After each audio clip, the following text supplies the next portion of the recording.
Sessão científica do IGM. Hoje é com muita alegria que eu apresento o Theo Araújo Santos. Ele foi nosso aluno de pós-graduação no programa de pós-graduação em patologia, em ampla associação com a Universidade Federal da Bahia e Fiocruz. Foi orientado pela doutora Valéria Borges, nossa atual coordenadora do PGPAT, fez mestrado e doutorado sob orientação da doutora Valéria. E em 2014 ele foi absorvido na Universidade Federal do Oeste da Bahia como professor adjunto e está lá então trabalhando, montando um núcleo de pesquisa juntamente com os colegas. E ele vai contar dessa história para a gente. Eu queria dizer que a oportunidade dessa sessão surgiu de uma conversa que eu tive aqui na Fiocruz com um outro colega, e ele que me contou, esse outro colega me contou, né, que estavam fazendo o diagnóstico da Covid lá na UFOB, que Theo estava liderando essa iniciativa, e eu ouvi isso assim extremamente surpresa, né, pensando assim, como é que a gente não sabe isso, como é que ninguém falou, que ninguém fez propaganda. Então eu tomei a liberdade de trazer o Theo hoje, convidar o Theo hoje para fazer essa super propaganda que eu acho que é muito necessária, né? Para mostrar a força dos programas de pós-graduação, informar profissionais de qualidade, cientistas de excelência, que são absorvidos nos concursos públicos, então começam seus próprios grupos de pesquisa e vão disseminando, né, essa formação por outros locais fora dos grandes eixos, como Rio, São Paulo e agora aqui Salvador também. Então, eu, como professora permanente do curso, fico muito, muito, muito feliz de ter um egresso fazendo essa palestra. Então, vamos lá. Eu vou ter que sair para uma reunião às 10 horas, então a parte de perguntas vai ser conduzida pelo Bruno Solano, que já está aqui presente. Desejo uma boa sessão a todos. Muito obrigada, Theo, e bem-vindo.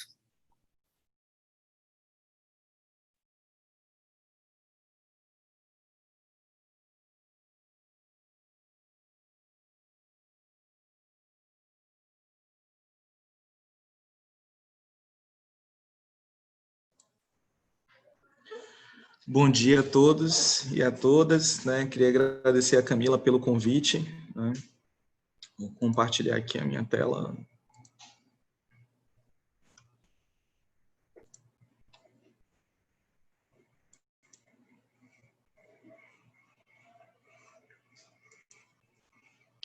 Bem, então, como Camila bem introduziu, essa atividade, na realidade, na UFOB, ela começa em 2014, quando eu venho para cá me tornar professor da universidade, né? E uma cidade bastante acolhedora, né? Pessoas bastante acolhedoras, me identifiquei muito.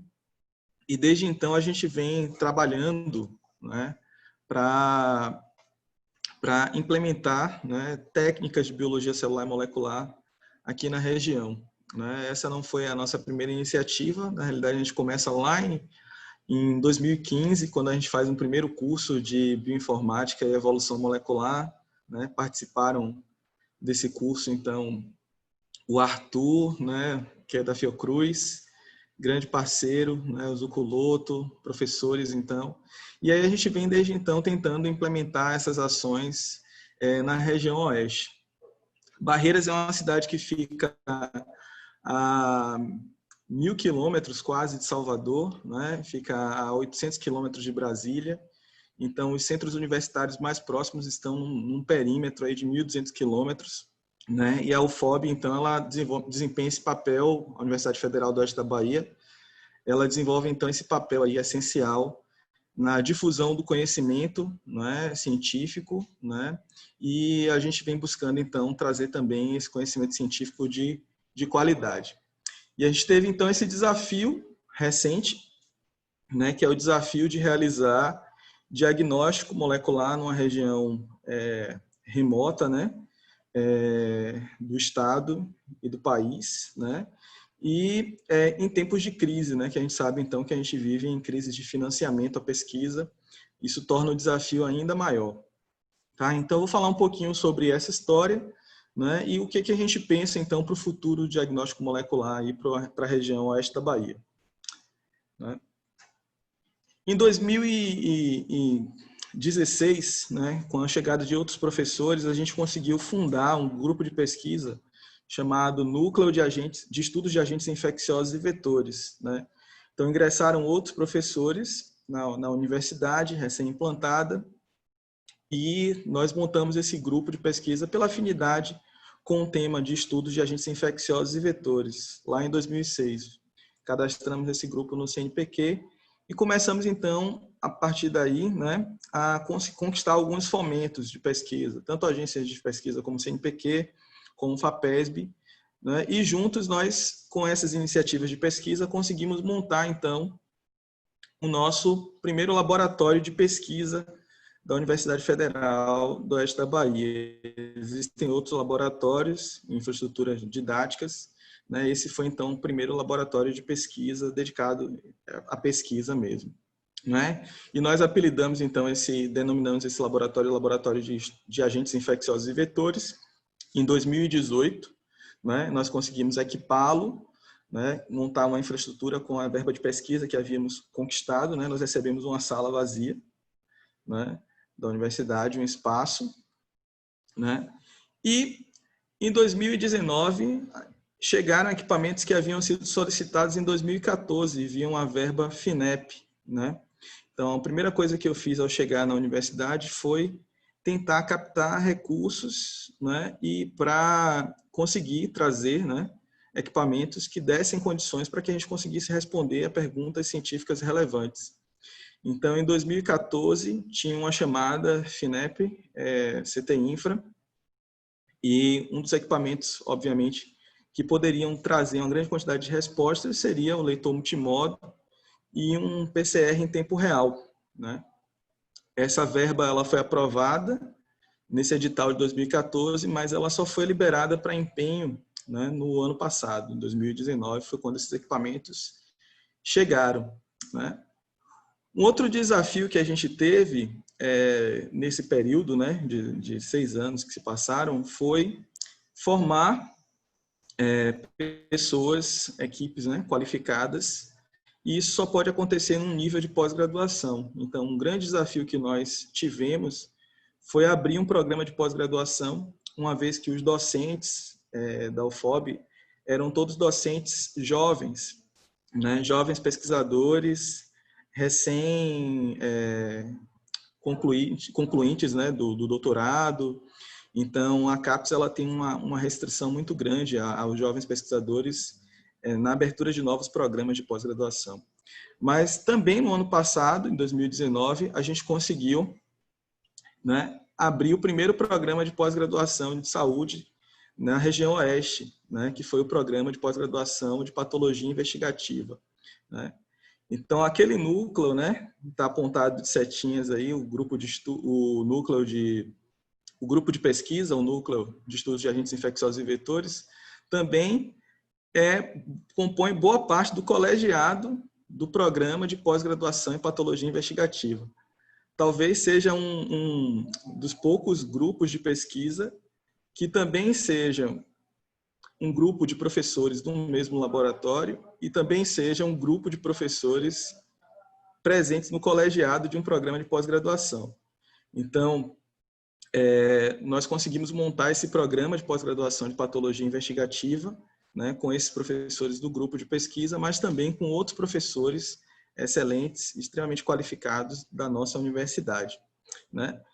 E em 2020, esse ano, conseguimos então realizar a nossa primeira seleção, né? E tivemos aí os primeiros alunos ingressantes na nossa primeira aula, que aconteceu no dia 12 de março. Como é sabido por todos, né, a pandemia, a infecção, né, pelo SARS-CoV-2, a primeira infecção aconteceu por volta de novembro a dezembro na China, né? O primeiro caso relatado em Wuhan, né, em dezembro, né? E até então a epidemia, né, que vinha em curso, ela parecia algo distante, né? Até que a gente viu ela crescer, se espalhar, se tornar de fato uma pandemia, né? E nossas aulas começando aqui, nós tranquilamente não estávamos atentos estávamos atentos a esse problema de saúde, mas não imaginávamos que ele fosse se aproximar de nós tão rapidamente. E no dia 22 de março de 2020 surge, então, o primeiro caso, né, diagnosticado de Covid-19 em Barreiras, né, diagnosticado aí pelo LACEN. Né?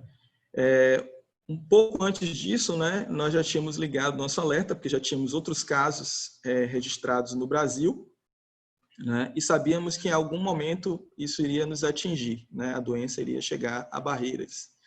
Então, em conversa com a administração central da nossa universidade, né, e já de posse de equipamento, de uma certa infraestrutura, nós começamos a nos preparar para poder, de alguma forma, participar do enfrentamento à doença, né, no diagnóstico.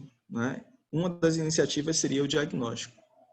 Então, nós recebemos aí um sinal verde por parte da direção da instituição, né, que, junto com os agentes públicos, políticos, né, começaram a se mobilizar para viabilizar esse processo, então, de realização de diagnóstico molecular, que é um processo que envolve diferentes nuances, né, administrativas, né, então, e também financeiras. Né.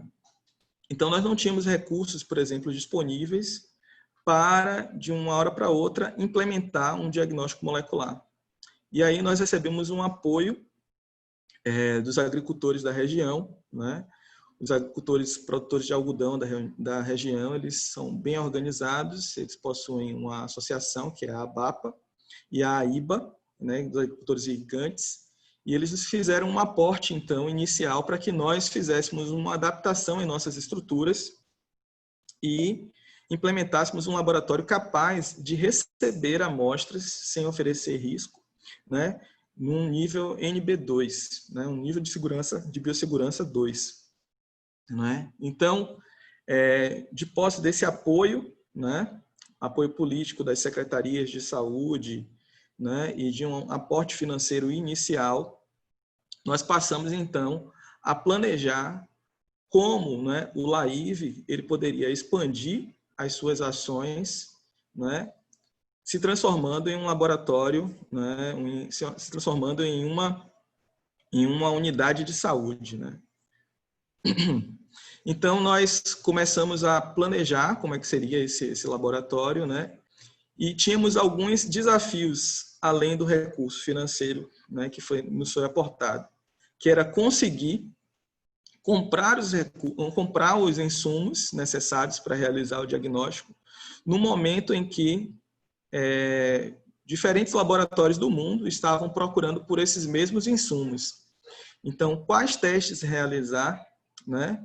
Quais insumos comprar, né? Como montar e estruturar um laboratório NB2 num prazo, né, extremamente curto para conseguir dar essa resposta à sociedade.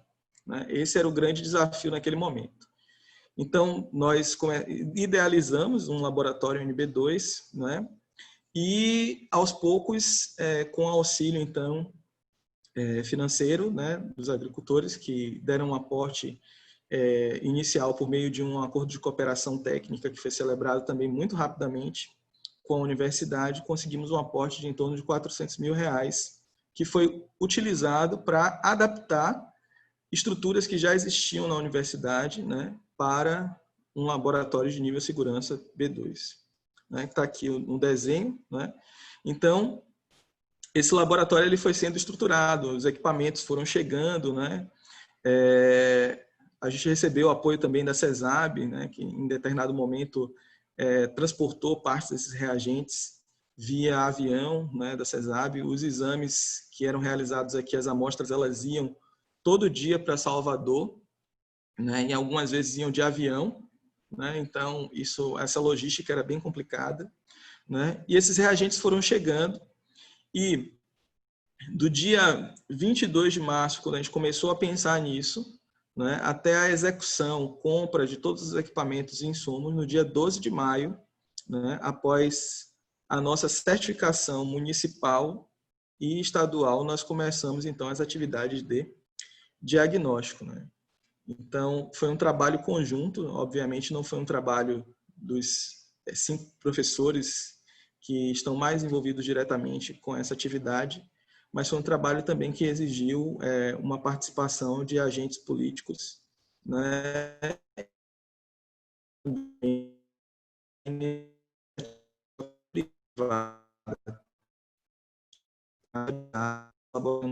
Tão curto esse tempo.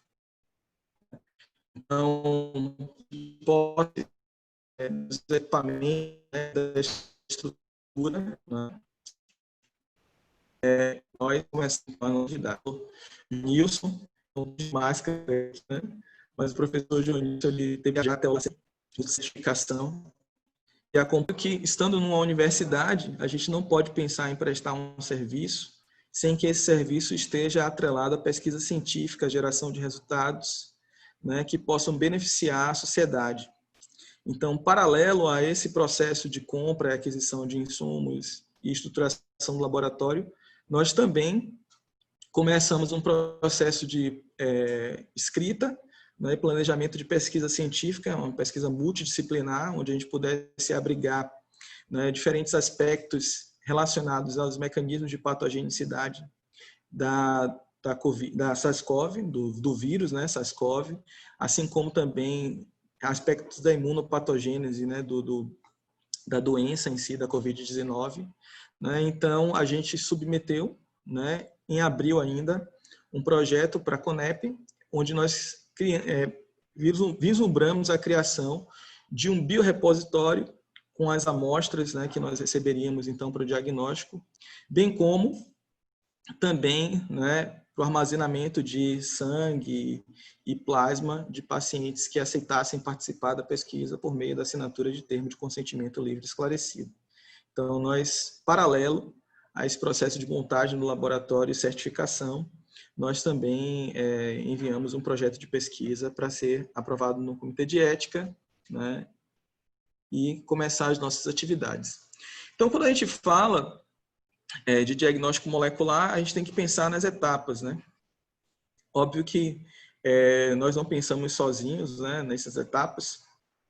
Temos uma rede de colaboração, inclusive o Ricardo Cury me ajudou muito, né? Entrei muitas vezes em contato com ele para conversar, mas também outros pesquisadores de outros centros, né, da Universidade Federal de Viçosa, né, de Recife e de outras partes do país, né? O professor Dorigon, da USP, por meio do professor Jaime Henrique, daqui do nosso grupo, né, também, que é especialista em vírus, né, em virologia, também nos auxiliou bastante. E a gente conseguiu montar, então, uma rotina, né? Qual que seria a nossa rotina dividida em espaços separados, então. Então, a gente tem uma rotina diária de recebimento de amostras para processamento. Nós não realizamos a coleta de pacientes dentro da universidade por uma questão de segurança, para preservar a equipe envolvida no diagnóstico e para que a gente possa prestar esse serviço sem nenhuma interrupção, né? Então, as amostras elas são triadas pelo Núcleo Regional de Saúde, em parceria com a Secretaria, né, de Saúde do Estado, e eles triam, então, as amostras de 29 cidades diferentes, né, e enviam essas amostras diariamente para a gente. Então, a gente recebe essas amostras todos os dias, de segunda a sexta, né, às 7h30 da manhã, e a gente realiza, então, a verificação dessas amostras, o processamento, né, a extração do RNA. O nosso processo ainda é 100% manual, né? Em seguida, a gente realiza a montagem das reações em um outro laboratório, que é um laboratório extremamente limpo, para evitar contaminações. E aí a gente realiza a corrida de placas, então, numa plataforma, né, que foi criada tecnológica com o PCR em tempo real, né? E, por fim, a gente realiza as análises de dados. Existe um rodízio aí entre os professores para realizar a análise de dados e laudagem, né, no sistema GAL, né, que é um sistema laboratorial do Estado, né? Então, essa rotina ela faz com que a gente, diariamente, né, a gente consiga liberar os resultados de exame entre 8 e 12 horas desde o recebimento da amostra. A gente consegue, então, essa proeza de receber a amostra no dia e liberar os laudos, né, no mesmo dia. Eu não sei se isso acontece em outros laboratórios de maneira manual, né? Então, a gente conseguiu manter isso e manter essa rotina nos últimos 3 meses, né, sem atrasar resultados, né? Embora o nosso prazo para entrega de resultados seja de 72 horas. Né? Então, isso estabelecido, no dia 12 de maio, né, nós recebemos então a nossa primeira amostra e emitimos o nosso primeiro laudo. Né? E começamos também a nossa pesquisa, no primeiro dia de funcionamento. Né? Apenas 1 mês e meio após a decisão, né, de montagem do laboratório. Né? Infelizmente, no dia 13 de junho, né, 1 mês depois, a gente teve o nosso primeiro óbito registrado em Barreiras. Barreiras, no momento do primeiro diagnóstico, tinha, se eu não me engano, 10 casos apenas registrados. Né? E a presença do laboratório mudou bastante esse panorama. Então, aqui a gente tem hoje em torno de 3.200 laudos liberados após 3 meses de atividade. Né? Nós, em 2 meses, após o segundo mês, nós ampliamos em 100% a nossa capacidade de testagem e nos próximos meses devemos ampliar ainda mais, né? Porque a prefeitura ela fez a aquisição de equipamentos de extração automática, né? Então isso vai aumentar, agilizar o nosso processo de uma das etapas do nosso processamento da amostra, né? Que é a etapa que mais demora, que é a extração. Então a gente vai conseguir aumentar a velocidade em que essas amostras serão processadas e também devemos aumentar também a nossa capacidade de processamento de amostras. Então aqui a gente tem um panorama da importância desse laboratório que foi montado para o diagnóstico molecular, né? Foram já pacientes atendidos de 50 municípios diferentes, oriundos de 50 municípios diferentes, embora as triagens ocorram em 29 cidades, né? Existem pacientes que são caminhoneiros e que, estando numa cidade, eles têm a prioridade da testagem. Então, são 50 municípios, incluindo Salvador, pacientes de Salvador já foram testados aqui no laboratório. Óbvio que a gente tem uma proporção maior de testagem em Barreiras, na cidade de Barreiras, que é onde nós estamos situados, né? Mas também Luiz Eduardo Magalhães.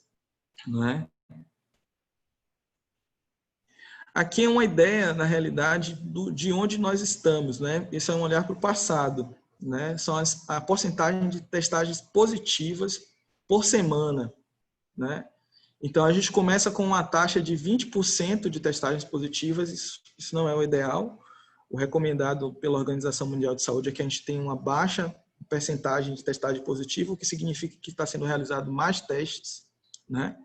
E esse percentual de testagens positivas ele vem aumentando. Então, lá na 7ª semana, no meio das nossas atividades, nós já tínhamos aí um 40% de testagem positiva.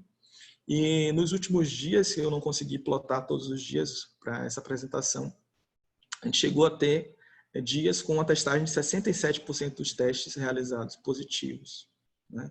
O que indica que a gente precisa realmente aumentar a nossa capacidade de testagem da população, né, para ter um controle eficaz da doença. Né? Então, são muitos laudos liberados, mas ainda insuficiente. Né? A gente vê que em Barreiras nós temos aí 3.000 hoje, 3.028 casos confirmados. Esses não são os casos confirmados apenas pela técnica de RT-PCR, passaram a ser incluídos nessa lista, né, os pacientes que são testados pelo teste rápido ou por uma sorologia, outro tipo de sorologia. Né? Então, já são 3.028 casos, veja. Notem que é um crescimento extremamente rápido, né? Dia 22 de março, o primeiro caso, né? Depois 10 casos em maio e agora nós já temos 3.028 casos registrados, né? Já com 54 óbitos na cidade de Barreiras. Né? sem contar os outros municípios da região.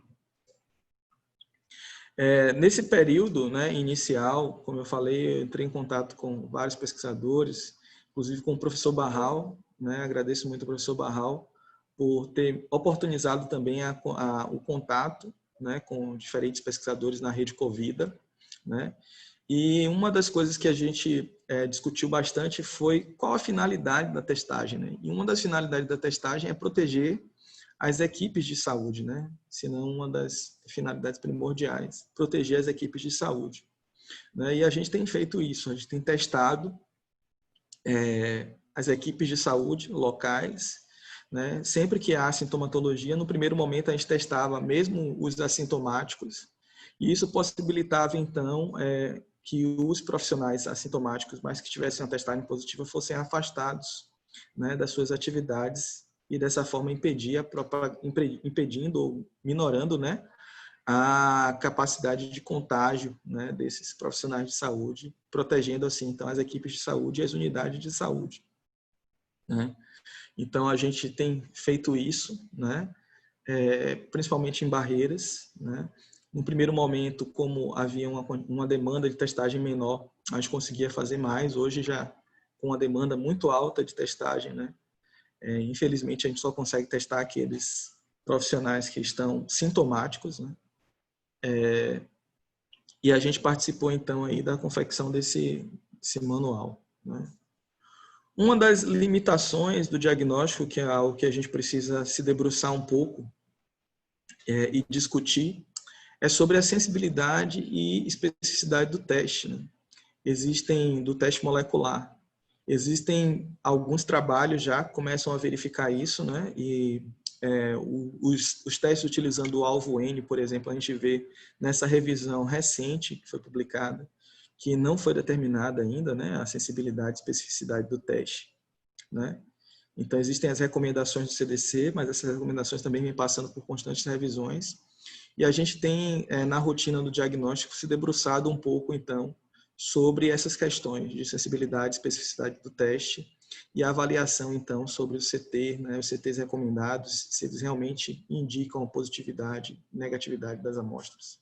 Então, a gente tem se debruçado um pouco em pesquisas nesse sentido, né, e em breve a gente deve ter alguns resultados, então, para serem divulgados, né? Nesse processo, como eu falei, foi tudo muito rápido, né? Mas a gente ainda conseguiu um tempo para submeter o projeto de pesquisa à agência de fomento, e a gente foi contemplado, felizmente, com uma chamada que ocorreu no início de maio, pela FAPESB, né? Então, nós tivemos aquele projeto que já está no Comitê de Ética aprovado, né? Aprovado, contemplado também pela FAPESB, né? E aí agora a gente já está em uma outra fase, que é uma fase também de análise de alguns resultados e começo, então, de alguns experimentos e análises, né, das amostras que estão no nosso biorepositório, né? Isso mostra para a gente um horizonte, um futuro, né? Então, mesmo nesse momento de crise, né, com um financiamento escasso para pesquisa, né, existe a possibilidade de um futuro, né, na pesquisa na região oeste da Bahia, né, em relação ao diagnóstico molecular e em relação também às questões relacionadas às patologias, às diferentes patologias. Nesse momento, a gente está se debruçando mais sobre a Covid-19, mas existem outras questões de interesse, né, não só do núcleo, como dos professores da UFOB, né, relacionadas a doenças e que exigem uma abordagem mais sofisticada, uma abordagem molecular, né? Então, a gente vislumbra que num futuro próximo a gente possa dar contribuições significativas, né, na pesquisa e no diagnóstico molecular dessa e de outras doenças também, né? A gente vem produzindo, junto com a Rede Covida, alguns manuais, né? A gente trabalhou um tempinho sobre as perspectivas de uso de abordagens promissoras, né? Eu dei uma contribuição maior nesse sentido ali na parte de tratamentos com anticoagulantes, o que é que tinha na época. Me distanciei um pouquinho dessa atividade porque fui mais absorvido pelo diagnóstico mesmo, né? E tá para sair um capítulo sobre imunopatogênios da COVID com a Natália, né? Com o professor Mengel. Muito bom trabalhar com eles sempre, né? E vê-los, né?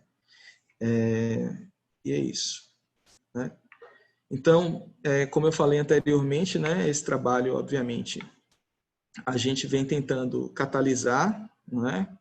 Mas ele envolve uma série de outros agentes, né?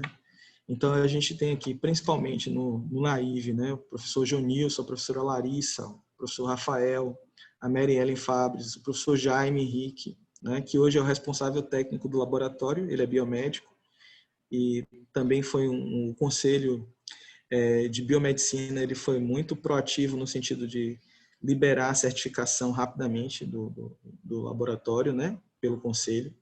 Então, o professor Jaime está como responsável técnico do laboratório. E a gente também tem estudantes, né, de pós-graduação e de iniciação científica que estão sendo engajados em projetos relacionados não só à temática do diagnóstico, como também aspectos da patologia da Covid-19. E os técnicos, né, que não poderia deixar de mencioná-los, a Rose, a Ioli, né, e o Marlan, são técnicos cedidos dos municípios que trabalham conosco diariamente, né, e com muito afinco, muita dedicação, muita empolgação, né, isso nos deixa muito feliz na realidade. A Larice, que não está ali, esqueci de colocar, mas também a técnica que está envolvida, né, e outros técnicos que passaram rapidamente também, mas isso também mostra que vai haver um legado, né, pessoas estão sendo treinadas para lidar com o diagnóstico molecular, né? E elas não são da universidade necessariamente, né?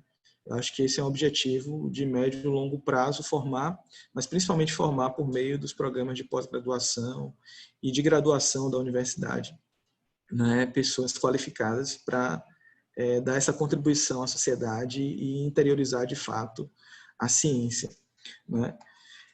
Também gostaria de agradecer aqui a reitoria, né, da universidade, que nos deu todo o apoio por meio do reitor, Jacques Miranda, né, a Pró-Reitoria de Planejamento, que vem nos auxiliando com verbas que foram liberadas pelo MEC e MCTIC, né, para o diagnóstico molecular. Essa verba ela demorou um pouquinho mais para ser liberada, né, mas os empenhos vêm acontecendo e os insumos vêm chegando, né.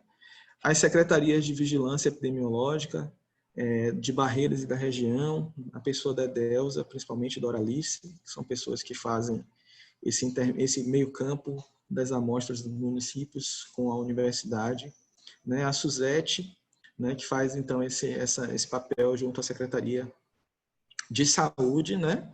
E os diferentes suportes financeiros que nós temos recebido, então, do Ministério da Educação, Ministério da Ciência e Tecnologia, da ABAPA, da IBA, que inicialmente foram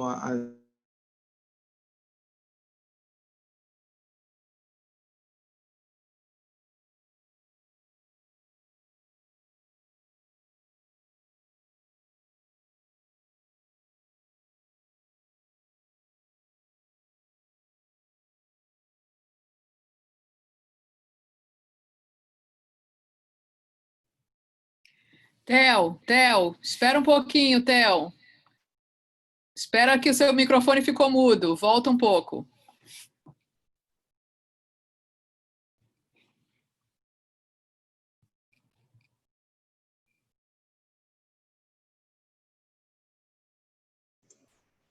Ficou mudo quando?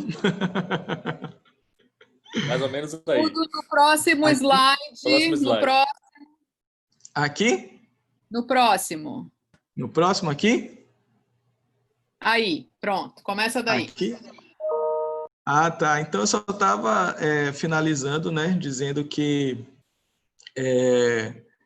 nesse momento, né, que a gente possa contribuir para minorar os impactos da pandemia e que a gente possa então ter novamente, né, todos esses alunos, esses estudantes, né, de volta à universidade, né, próximos, né, é o que todos nós ansiamos, né, para que a gente possa cumprir a nossa função de fato como universidade, de formar pessoas, né, e que elas possam contribuir efetivamente para a sociedade. É isso. Oi, Theo. Bom dia, tudo bem? Bruno Oi, aqui. Bruno. Tudo Estou bem? assumindo aqui o lugar de Camila, que ela vai ter que sair. Queria parabenizar a sua apresentação e toda essa iniciativa que realmente a gente só tem que exaltar, né?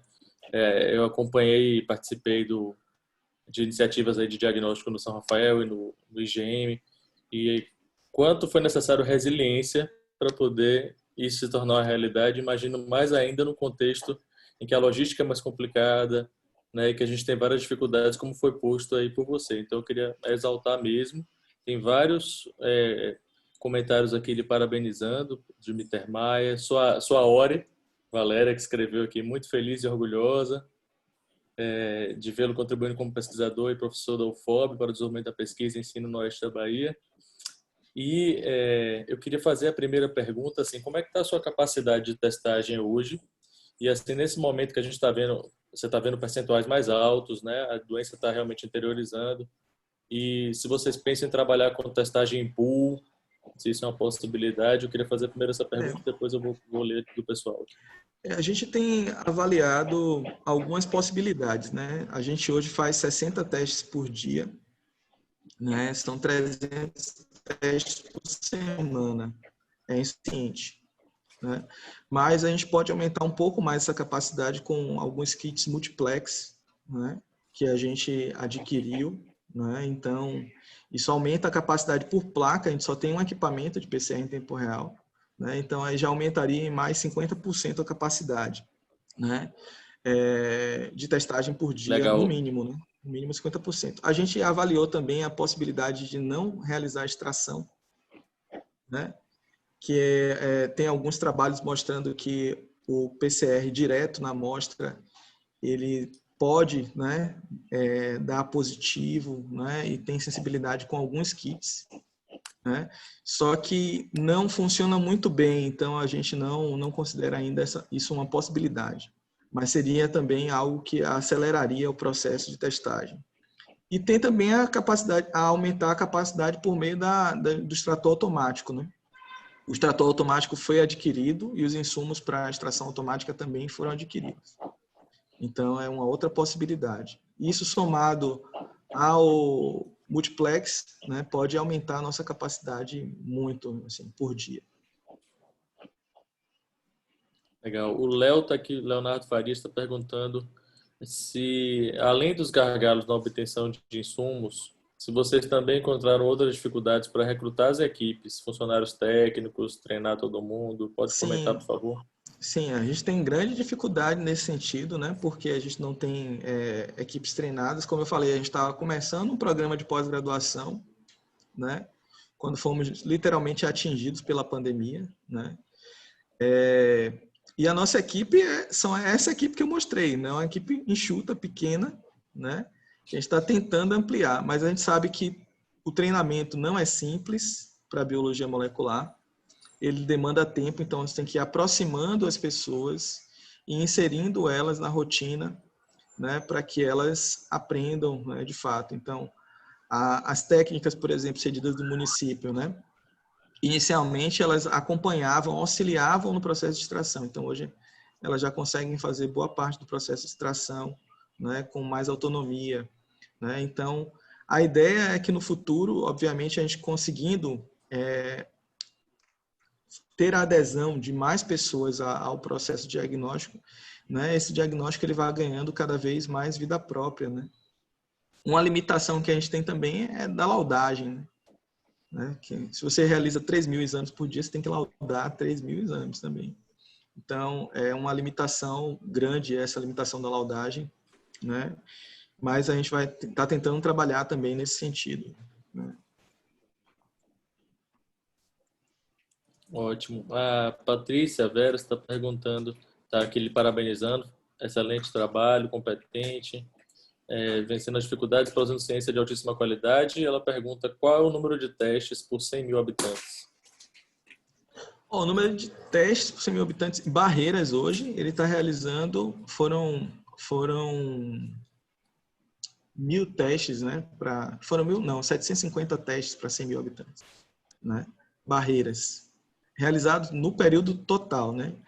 Então, é uma baixíssima testagem, né? Baixíssima testagem.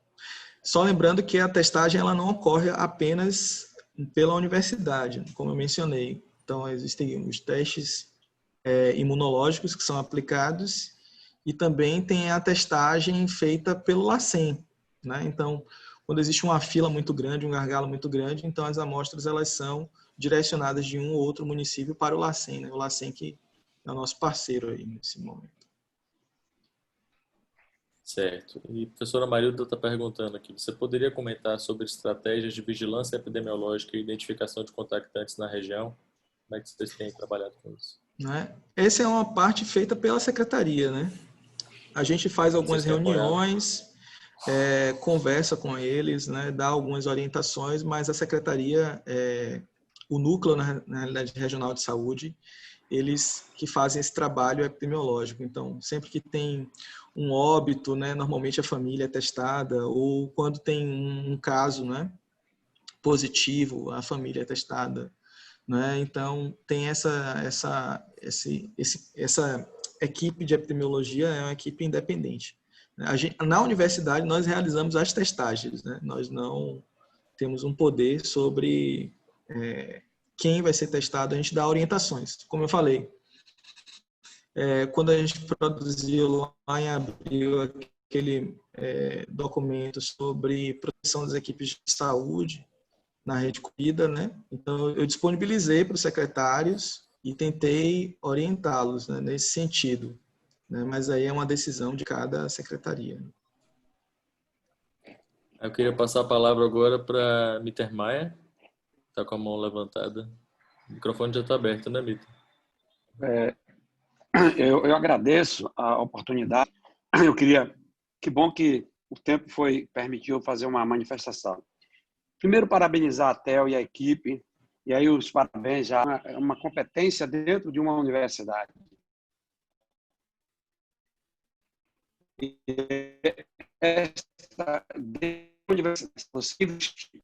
No momento de uma pandemia, essa infraestrutura formada de recursos humanos, que é o mais importante, e que tem a capacidade de buscar equipamento, pode dar uma resposta para a sociedade. Eu sempre já me manifestei há mais de 15, 20 anos, uma coisa errada que tinha no Brasil. Os laboratórios de referência estavam limitados a Fiocruz, no Rio de Janeiro, Adolfo Lutz, de São Paulo e Evandro Chagas. Isso nós temos novos paradigmas agora. Nós temos que capacitar, e aí no setor público, no setor privado, de forma tal que a gente tenha uma infraestrutura que, diante de uma pandemia como essa, possa dar resposta. Esse é um exemplo que o TEL está dando. Uma outra coisa importante, eu acho que coisa fantástica. TEL sai daqui da Bahia e vai fazer um concurso, né? Cria um grupo. Então, isso é extremamente importante. Eu acho que não vai ter retorno. Eu acho que temos que investir nas universidades públicas e privadas do estado da Bahia, em todas as universidades, nos hospitais, para ter uma infraestrutura. Porque a gente só vai mudar o nome do vírus. Lembre-se que há pouco tempo atrás era H1N1, depois eram os arbovírus, agora tem o Covid e tantos outros vírus. Então, eu acho que esse é o maior investimento que o país pode fazer. Primeiro, investir em capacitação, em formação de recursos humanos, que tenha a capacidade de criar uma infraestrutura e prestar um serviço como esse. Parabéns. Isso mostra também, Theo, isso serve como exemplo para os nossos estudantes, que não tem que pensar só ficar em Salvador. Existe espaço. Nós precisamos ter vocês povoando o estado da Bahia, que é um estado que tem 15 milhões de habitantes, que tem áreas que estão precisando muito de trabalhos como esse seu. Eu acho que até mereceria uma reportagem na televisão, mereceria uma reportagem nos jornais, talvez aí a nossa assessoria de comunicação articular isso, mostrar que pessoas que foram formadas por nós, né? E principalmente nesse momento estão querendo cortar nossos recursos a nível estadual e federal, mostrar exemplos positivos como esse. Parabéns, parabéns a todos, parabéns a TEL, parabéns à equipe e parabéns à orientadora dele, que deve estar aí super feliz. Um grande abraço. Obrigado pela oportunidade. Obrigado, professor, pelas palavras, né? Muito obrigado.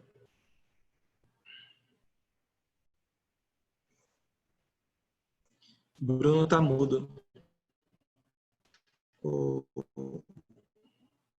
Opa, desculpa. O Peter está perguntando aqui quais são os genes alvos que vocês utilizam para o diagnóstico no momento, qual o protocolo que vocês estão trabalhando. A gente segue o protocolo do CDC, né? Que é o N1, N2, RNase P.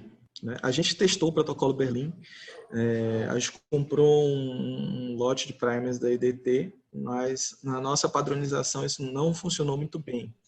Então, toda vez que a gente vai utilizar um lote, a gente faz uma curva, um limite de detecção, né? E a gente valida, então. Né? E esse foi um dos desafios que a gente teve também. Além da compra, se a gente comprasse todos os reagentes de um único fornecedor, nós não conseguiríamos manter o serviço ininterrupto. Então, a gente comprou diferentes fornecedores, diferentes marcas, então a gente teve que padronizar com diferentes kits de Master Mix, né? O Primer é o mesmo, né? É EDT, um kit EDT, que a gente utiliza N1 e N2, né? Mas a gente testou o Berlim também e não funcionou muito bem.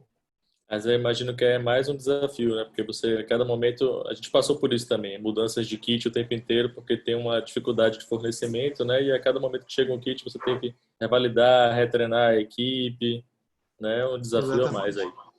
E tem o CIGN também, né? Que aí são vários alvos, né? Que é o multiplex. Aí é o RDRP, N, E, S, né? E off, né? Seria possível fazer um estudo de soroprevalência na região? Parabéns pelo excelente trabalho e dedicação. Uma mensagem aqui de professora Cláudia Brodsky. Sim, seria sim. Inclusive, a gente tem amostras de plasma, né? Nós compramos anticorpos, né? É um dos objetivos nossos, na realidade, é avaliar a resposta tumoral. Soroprevalência seria junto ao banco de sangue. Era um projeto original fazer isso, junto com o pessoal de Recife, né? O professor João Nilson estava intermediando isso junto com o Rafael França, da Fiocruz de Recife. E a ideia era avaliar nos bancos de sangue, né, os doadores, né, qual era então a soroprevalência de pessoas que já teriam tido contato, né, com o vírus. Né, mas estamos abertos à colaboração também, né? Então, importante, né, deixar. Uhum. Valéria está aqui falando. Parabéns, Theo e toda a equipe da UFOB, muito orgulhosa. Incrível toda a estrutura para a plataforma de diagnóstico montada em tão pouco tempo. Quando tudo isso passar, qual será o legado da estrutura montada para o atendimento à pandemia? Vocês pensam em mantê-la para o diagnóstico de outras arboviroses ou mesmo para uma resposta rápida à sociedade em outra situação de pandemia ou epidemias? Sim, na realidade, o professor Jaime, né, ele trabalha com arbovírus, ele é virologista, né? E no episódio que nós tivemos de Zika, né, já havia um interesse, né, de montar diagnóstico molecular por parte do professor Jaime, né? A professora Larissa, que faz parte do grupo, ela é geneticista e ela tem interesse também em doenças genéticas diversas, né? Eu também tenho interesse em doenças genéticas diversas, né? Não só doenças infecciosas, também outras doenças genéticas, né? E a ideia, na realidade, da estrutura do diagnóstico, lá em 2014, quando eu pedi o equipamento, foi nesse sentido, foi fazer quantificação e identificação viral e de outros patógenos, né? Sempre trabalhei com leishmania, né? Mas a ideia, na realidade, é que fique um legado e que esse diagnóstico molecular ele possa atuar em outras frentes, né? Eu acho que talvez a pandemia tenha sido um catalisador, né, de um projeto que já existia anterior à pandemia, né? Inclusive, uma das linhas do programa de pós-graduação em patologia investigativa que nós abrimos aqui, né, o mestrado profissional, capacitar as pessoas no diagnóstico molecular, né? Então, acho que o legado é esse, o legado é a formação de pessoas, né? A gente espera que haja uma compreensão institucional no sentido de manter e ampliar essa estrutura, né? E no sentido de ceder técnicos também da própria universidade para nos apoiar nesse sentido e que o serviço tenha vida longa. Ótimo. Passar a palavra rapidinho para Valéria. Obrigada, Bruno, pela oportunidade de parabenizar ao vivo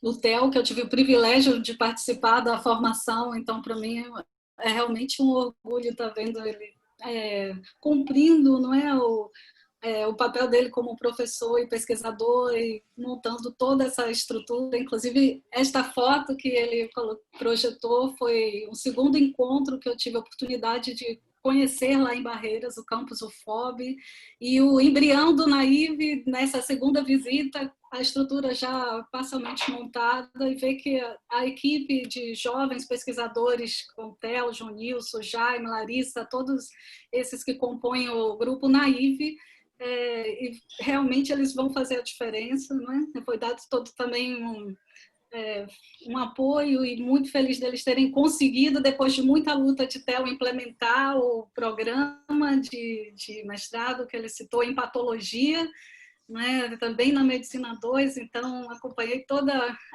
esse desenvolvimento desse sonho de Theo de montar essa estrutura. Ele tem demanda para lá dos cursos de graduação que estão sendo formados na medicina, e todos os alunos de iniciação científica que aí estão orientados também pela equipe do NAIV, né, que fizeram esse simpósio e mostrando com o mesmo brilho nos olhos que eu vi em Theo quando ele foi um dos meus primeiros orientandos quando eu voltei do pós-doc. Então, parabéns, Theo. Muito feliz, orgulhosa demais. Obrigada. Obrigado, Val.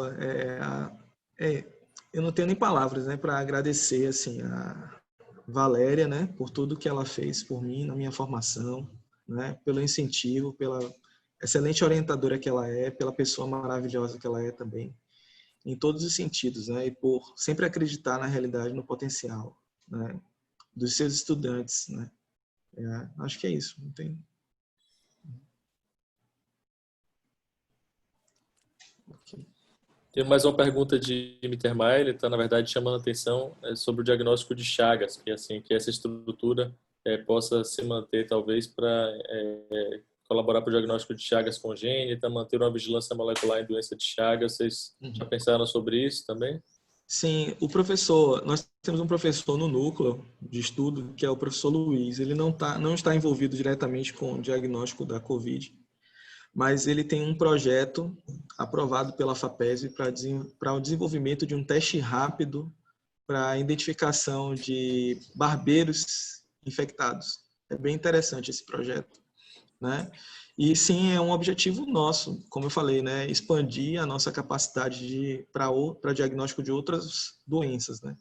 É óbvio que nesse momento é um momento que o diagnóstico da COVID, ele vem nos absorvendo nossas energias, né?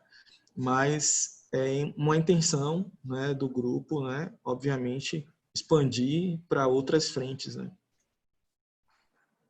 Inclusive Chagas. E se quiser colaborar também, mais uma vez, nós aceitamos colaboração, né? A gente sabe que o professor Mittermeier tem todo o know-how nesse sentido, né? E nós aceitamos colaboração, como já vínhamos conversando anteriormente também. Ótimo. Pessoal, temos mais perguntas aqui pelo chat. Alguém quer se pronunciar? Eu posso liberar aqui pelo vídeo também.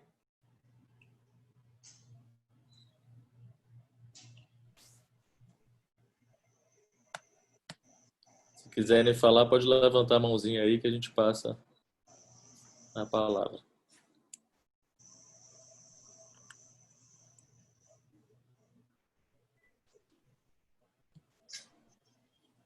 Pronto, Theo, só elogios aqui, realmente muitos elogios no bate-papo.